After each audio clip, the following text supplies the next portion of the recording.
بسم اللہ الرحمن الرحیم۔ شروع اللہ کے نام سے جو بڑا مہربان نہایت رحم والا ہے۔ اہل صحبت کے محترم عزیز دوستو، السلام علیکم۔ ناظرین گرامی، حضرت حذیفہ رضی اللہ تعالی عنہ سے روایت ہے کہ آپ صلی اللہ علیہ وآلہ وسلم نے فرمایا، قیامت کے قریب کچھ باتیں پیش آئیں گی۔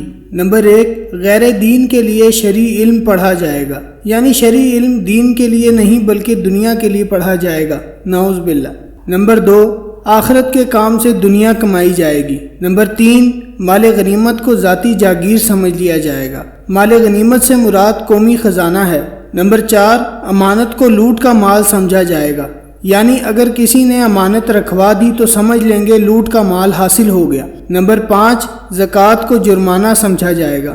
نمبر 6، سب سے رذیل آدمی قوم کا لیڈر اور قائد بن جائے گا، یعنی قوم میں جو سب سے زیادہ رذیل اور بدخصلت انسان ہوگا اس کو قوم کے لوگ اپنا قائد بنا لیں گے۔ نمبر 7، آدمی اپنے باپ کی نافرمانی کرے گا۔ نمبر 8، آدمی اپنی ماں سے بدسلوکی کرے گا۔ نمبر 9، دوست کو نقصان پہنچانے سے گریز نہیں کرے گا۔ نمبر 10، بیوی کی اطاعت کرے گا۔ نمبر 11، بدکاروں کی آوازیں مسجدوں میں بلند ہوں گی۔ نمبر 12، گانے والی عورتوں کی تعظیم و تکریم کی جائے گی، یعنی جو عورتیں گانے بجانے کا پیشہ کرنے والی ہیں ان کو بلند مرتبہ دیا جائے گا۔ نمبر 13، گانے بجانے کے اور موسیقی کے آلات کو سنبھال کر رکھا جائے گا۔ نمبر 14، سر راہ شراب پی جائے گی۔ نمبر 15، ظلم کو فخر سمجھا جائے گا۔ نمبر 16، انصاف بکنے لگے گا، یعنی عدالتوں میں انصاف فروخت ہوگا، لوگ پیسے دے کر اس کو خریدیں گے۔ نمبر 17، قرآن کریم کو نغمہ سرائی کا ذریعہ بنا لیا جائے گا،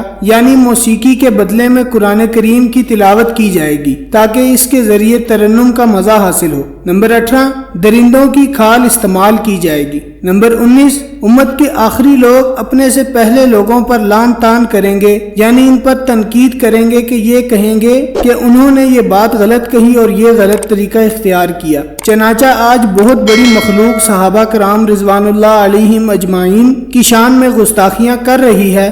بہت سے لوگ ان ائمہ دین کی شان میں گستاخیاں کر رہے ہیں جن کے ذریعے یہ دین ہم تک پہنچا، اور ان کو بیوقوف بتا رہے ہیں کہ وہ لوگ قرآن و حدیث کو نہیں سمجھے، آج ہم نے دین کو صحیح سمجھا ہے۔ پھر فرمایا کہ جب یہ علامتیں ظاہر ہوں تو اس کا انتظار کرو، یا تو تم پر سرخ آندھی اللہ تعالیٰ کی طرف سے آ جائے، یا زلزلے آ جائیں، یا لوگوں کی صورتیں بدل جائیں، یا آسمان سے پتھر برسیں، یا اللہ تعالیٰ کی طرف سے کوئی اور عذاب آ جائے، نعوذ باللہ۔